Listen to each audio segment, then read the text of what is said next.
Hello student, मैं प्रशांत कुमार देव school के online platform पर आपका स्वागत करता हूं। आज अपन बात करेंगे एग्रीकल्चर बायोलॉजी यानी कृषि जीव विज्ञान के बारे में। कृषि जीव विज्ञान के अंदर अपनी मुख्यतः 4 ब्रांचेज लगती है, जिसमें पहली आती है प्लांट ब्रीडिंग और सेकंड जो है वो है बायोटेक्नोलॉजी।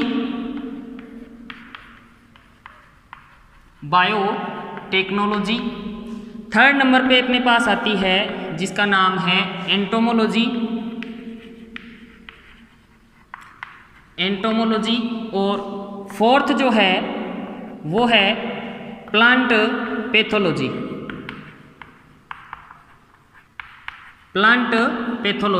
अब बात करते हैं हिंदी में इसको क्या कहते हैं। प्लांट ब्रीडिंग को पादप प्रजनन। सेकंड आती है बायोटेक्नोलॉजी, जिसको बोलते हैं जैव प्रौद्योगिकी। नंबर थर्ड जो है एंटोमोलॉजी, जिसको बोलते हैं हिंदी में कीट विज्ञान। और नंबर फोर्थ जो है प्लांट पैथोलॉजी, पादप रोग विज्ञान। 12th क्लास के एग्रीकल्चर बायोलॉजी के अंदर अपन मुख्यतः इन 4 ब्रांचेज के चैप्टर्स का अध्ययन करेंगे, जिसमें प्लांट ब्रीडिंग, बायोटेक्नोलॉजी, एंटोमोलॉजी और प्लांट पैथोलॉजी मुख्य है। इसके अंतर्गत अपन विभिन्न प्रकार की पादप प्रजनन की विधियों का अध्ययन करेंगे, किस प्रकार से अधिक उपज अपन पौधों से नई किस्मों को विमोचित करके प्राप्त कर सकें। पादप प्रजनन और जैव प्रौद्योगिकी के अंदर उनका अध्ययन किया जाएगा। कीट विज्ञान के अंदर अपन कृषि के कुछ इम्पोर्टेंस और कुछ हार्मफुल इंसेक्ट के बारे में अपन उनका अध्ययन करेंगे, किस प्रकार से वो कीट फसलों को नुकसान पहुंचाते हैं और किस प्रकार से उनका अपन नियंत्रण कर सकते हैं बाय केमिकली यूज, फिजिकली और बायोलॉजिकली किस तरीके से अपन उनका कंट्रोल कर सकते हैं। और उसके बाद है पादप रोग विज्ञान, जिसके अंतर्गत अपन फसलों में लगने वाले विभिन्न प्रकार के रोगों का अध्ययन करेंगे। आज अपन मुख्यतः अपनी थर्ड टॉपिक जो है एंटोमोलॉजी, उसके बारे में मुख्यतः अध्ययन करेंगे। बात आती है एंटोमोलॉजी, जिसको हिंदी में बोलते हैं कीट विज्ञान। कीट विज्ञान क्या है? कीट विज्ञान अगर अपन परिभाषा या डेफिनेशन की इसकी बात करें तो कीट विज्ञान किसे कहते हैं? डेफिनेशन की अगर अपन बात करें तो डेफिनेशन कीट विज्ञान की क्या रहेगी कि जंतु विज्ञान की वह शाखा जिसके अंतर्गत कीटों का अध्ययन किया जाता है वो क्या कहलाती है? कीट विज्ञान या एंटोलॉजी कहते हैं। परिभाषा अपन डेफिनेशन अगर लिखें तो क्या लिखेंगे इसकी डेफिनेशन? जंतु विज्ञान की वह शाखा जिसके अंतर्गत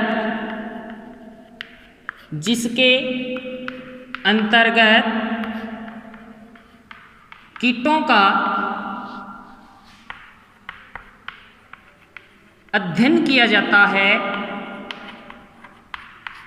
अध्ययन किया जाता है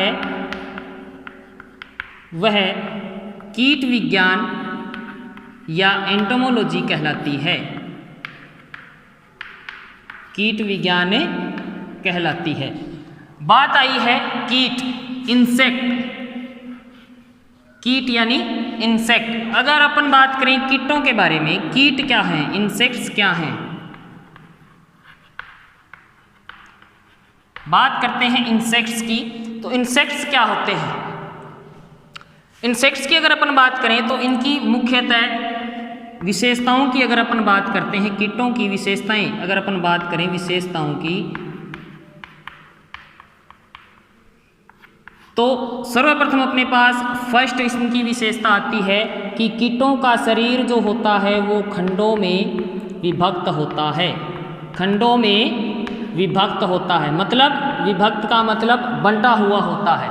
कीटों का शरीर विभिन्न प्रकार के खंडों में बंटा होता है, जैसे सिर, उदर, सिर, वक्ष, उदर, इस प्रकार से खंडों में इनका शरीर बंटा होता है। फिर अगर अपन बात करें सेकंड विशेषता की, तो प्रमुख विशेषता इनकी ये है कि कीटों का संघ ऑर्थोपोडा होता है। संघ ऑर्थोपोडा व वर्ग इंसेक्टा, संघ ऑर्थोपोडा और वर्ग इंसेक्टा, ये इनकी मुख्यतः दूसरी विशेषता है कि कीटों का, सभी प्रकार के कीटों का संघ जो होगा वो ऑर्थोपोडा होगा और वर्ग क्या होगा, इंसेक्टा होगा। अब यहाँ से अपन कीट की परिभाषा को उठा सकते हैं। डेफिनेशन ऑफ इंसेक्ट, इंसेक्ट यानी कीट की परिभाषा की अगर अपन बात करें तो क्या हो जाएगी कि ऑर्थोपोडा संघ के वर्ग इंसेक्टा, ऑर्थोपोडा संघ के इंसेक्टा वर्ग के वे जीव जिनका शरीर खंडों में विभक्त होता है क्या कहलाते हैं, कीट या इंसेक्ट्स कहलाते हैं। थर्ड नंबर विशेषता इनकी क्या रह जाएगी कि इनके शरीर का बाह्य आवरण, शरीर का बाह्य आवरण किसका बना होता है, मुख्यतः काइटिन का बना होता है। आवरण मुख्यतः काइटिन का बना होता है। इनके शरीर का बाह्य आवरण मुख्यतः काइटिन का बना होता है। नंबर फोर्थ इनकी विशेषता क्या हो जाएगी, संयुक्त नेत्र पाए जाते हैं। संयुक्त नेत्र मतलब कंपाउंड आईज, संयुक्त नेत्र मतलब कंपाउंड आईज पाई जाती है। आंखें जो होती है वो एकल न होकर के कंपाउंड यानी संयुक्त पाई जाती है। बात करें फिफ्थ की, तो मुख्यतः कीटों के शरीर पर, कीटों के शरीर पर एक जोड़ी पंख पाए जाते हैं।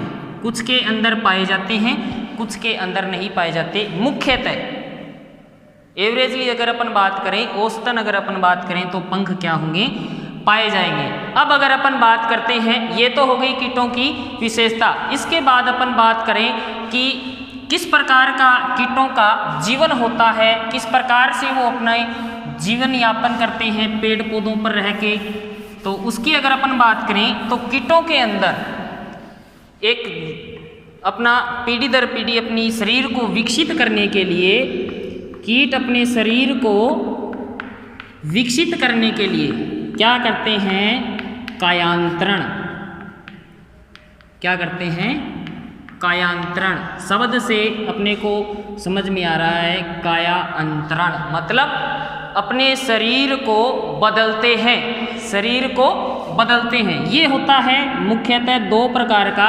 पहला होता है पूर्ण कायांतरण, पहला होता है पूर्ण कायांतरण और दूसरा होता है अपूर्ण कायांतरण। अपूर्ण कायांतरण। अब पूर्ण कायांतरण और अपूर्ण कायांतरण किसे कहते हैं, इसकी अपन बात करें कि कीटों के अंदर दो प्रकार का अपन ने पढ़ लिया, कायांतरण पाया जाता है, पूर्ण कायांतरण और अपूर्ण कायांतरण। अपूर्ण कायांतरण की अपन बात करें तो वह कीट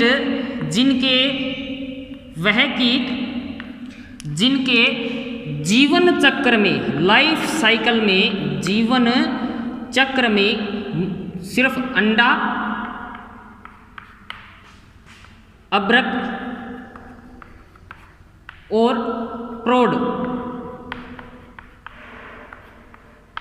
ये तीन जीवन चक्र के अंदर अंडा, अभ्रक और प्रौढ़ तीन अवस्थाएं पाई जाती है, वो कहलाता है अपूर्ण कायांतरण। क्या कहलाता है, अपूर्ण कायांतरण। अब अगर बात करें अपन पूर्ण कायांतरण की, ये हो गया अपूर्ण कायांतरण। वह कीट जिनके जीवन चक्र के अंतर्गत अंडा, अभ्रक और प्रौढ़ अवस्था पाई जाती है वह अपूर्ण कायांतरण कहलाता है।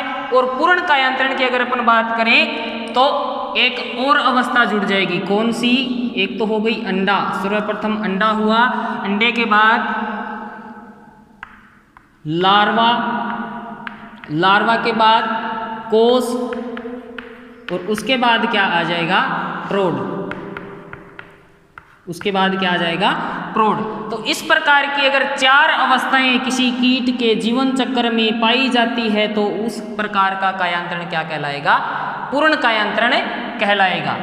अंडा, एग, इसको बोलते हैं प्यूपा, प्रौढ़ हो गया एडल्ट, और ये हो गया लार्वा। एक लार्वा, प्यूपा, अडल्ट, 4 प्रकार की अवस्थाएं जिनके जीवन चक्र में पाई जाएगी वो हो गया पूर्ण कायांतरण।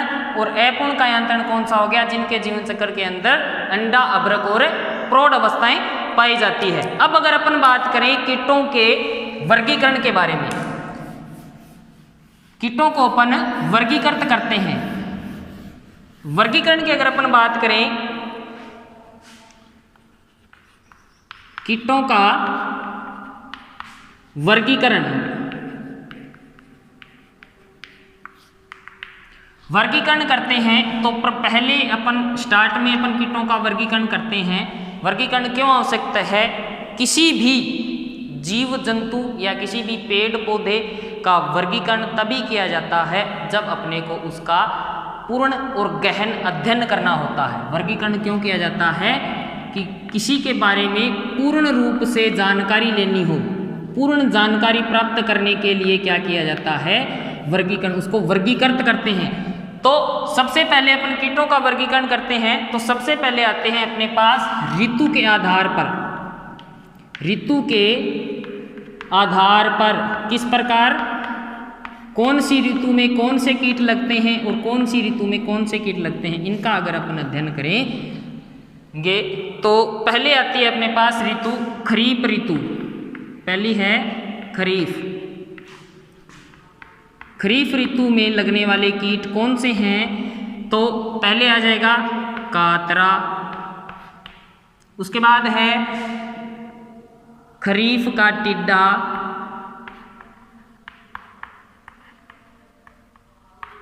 उसके बाद है दीमक, उसके बाद है सफेद लट,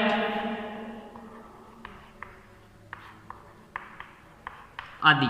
ये है खरीफ का टिड्डा, खरीफ ऋतु के कीट। क्या है? खरीफ ऋतु के कीट, जिसमें ये दीमक है, ये खरीफ और रबी दोनों के अंदर नुकसान पहुंचाती है और जायद में भी नुकसान पहुंचाती है। कीट जो है, दीमक जो है, ये एक प्रकार से अपन कह सकते हैं कि सभी ऋतुओं में नुकसान पहुंचाने वाला कीट है, तो इसको अपन खरीफ ऋतु में भी रख सकते हैं। उसके बाद अपन बात करते हैं रबी की। रबी ऋतु में कौन से कीट लगते हैं तो उसकी अगर अपन बात करें तो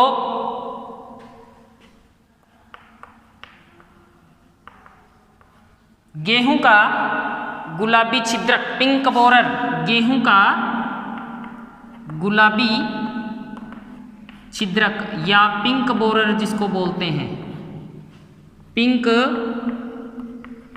बोरर,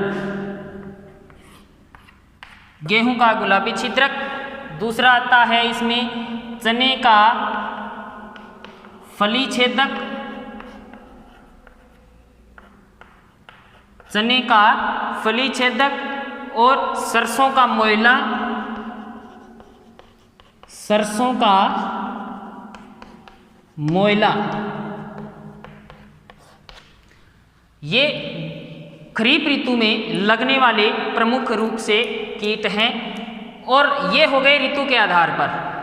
पहली है अपने पास खरीफ ऋतु, जिसके अंतर्गत लगता है पहला कीट कातरा, जिसको रेड हेरी कैटरपिलर बोलते हैं। कातरा, खरीफ का टिड्डा, सफेद लट, ये हैं खरीफ ऋतु के कीट। और बात करें रबी ऋतु की तो रबी ऋतु के अंदर गेहूं का गुलाबी छिद्रक पिंक बोरर ऑफ वीट, उसके बाद चने का फली छेदक और सरसों का मोयला, ये प्रमुख रूप से रबी सीजन में लगने वाले कीट हैं। ये तो हो गया ऋतु के आधार पर वर्गीकरण।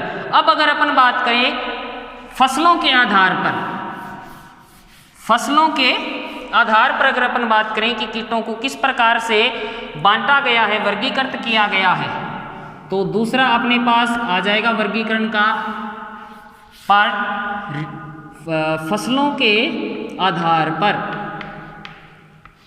फसलों के आधार पर। तो पहली फसल आ जाएगी अपने पास धान्य फसलें, धान्य फसलें जो अपन खाने के रूप में जिनकी बुआई की जाती है, जिनके अंतर्गत आ गया अपना बाजरा, गेहूं, मूंग, मोठ, ग्वार, इन फसलों में लगने वाले कीट, इनकी अपन अध्ययन करेंगे। धान्य फसलों में लगने वाले कीटों की अगर अपन बात करें तो वो है कातरा, सफेद मक्खी, कातरा, सफेद मक्खी, दीमक और तना छेदक। ये है धान्य फसलों में लगने वाले कीट। अब इसके अगर बात करते हैं तिलहनी फसलों में लगने वाले कीट की, तिलहनी फसलों में लगने वाले कीट,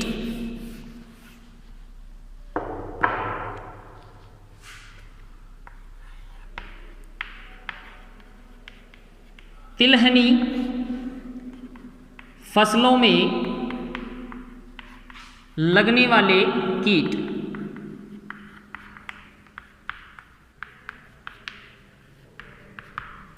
तो पहला आ जाएगा सरसों का मोएला, जिसको एफिड बोलते हैं या हरा तेला भी बोलते हैं और चेपा भी बोलते हैं, सरसों का मोएला। उसके बाद है तिल का संपुट वेदक, तिल का संपुट वेदक। नंबर 3 इसके अंतर्गत आता है मूंगफली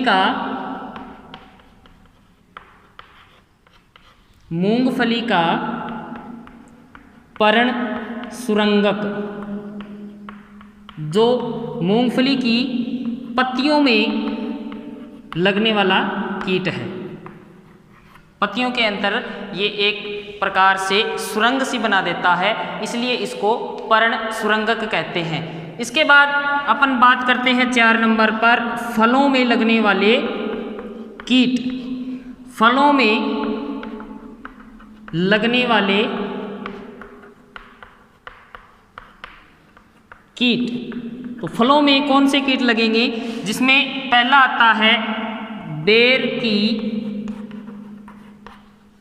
फल मक्खी, दूसरा आता है अनार की तितली,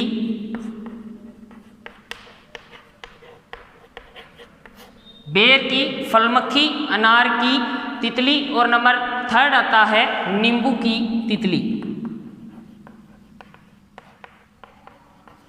नींबू की तितली।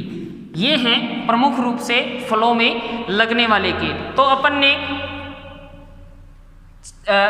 3 प्रकार से वर्गीकरण किया है, फसलों के आधार पर, ऋतु के आधार पर, और अब अपन 3rd नंबर करेंगे आर्थिक आधार पर। कुछ कीट जो होते हैं वो हानिकारक होते हैं और कुछ जो होते हैं अपनी फसलों के लिए लाभदायक होते हैं। तो पहले अपन बात करते हैं नंबर 3 आर्थिक आधार पर, आर्थिक आधार पर। तो आर्थिक आधार पर कीटों को 2 प्रकार से वर्गीकृत किया गया है। पहला है हानिकारक। हानिकारक कौन से हो गए, जो फसलों को हानि पहुंचाते हैं, जिसके अंतर्गत आता है दीमक, कातरा, टिड्डी, इत्यादि। ये तो हो गए हानिकारक। अब अपन बात करें लाभदायक की, कि भाई लाभदायक जो फसलों को लाभ पहुंचाते हैं, ऐसे कौन से कीट हैं जिसमें अंतर्गत पहला आती है ladybird beetle. Ladybird beetle जो हानिकारक कीटों को खा करके फसलों को लाभ पहुंचाता है। 2 नंबर है अपने पास केंचुआ, जो कि एक प्रकार का लाभदायक कीट है। तो ये 2 हो गए अपने लाभदायक कीट और ये हो गए हानिकारक कीट। बाकी अपन अगली क्लास में अध्ययन करेंगे।